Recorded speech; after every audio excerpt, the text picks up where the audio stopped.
Спектакль «Носороги» по пьесе французского драматурга Эжена Ионеско впервые был поставлен и весьма удачно в Парижском театре «Одеон» в 1960 году. Спектакль поставлен и у нас. Премьера состоится на сцене Абхазского государственного драматического театра. Режиссер-постановщик спектакля «Носороги» Мадина Аргун рассказала, что выбор на пьесу Эжена Ионеско пал не случайно.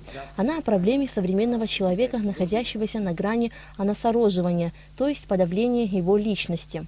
Зритель, пришедший на спектакль «Носороги», конечно же, увидит и себя, и, возможно, общественность нашу, и, возможно, соседа своего, себя самого, да.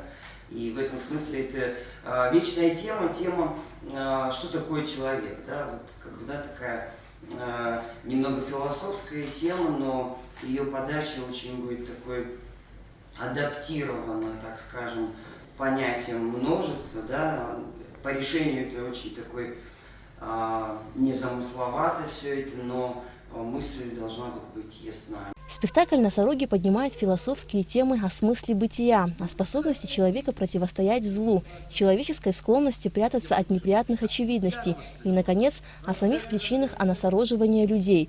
Всего в спектакле задействованы 25 человек, 17 из них профессиональные актеры. Главную роль в Беранже играет актер Саид Кокоскер.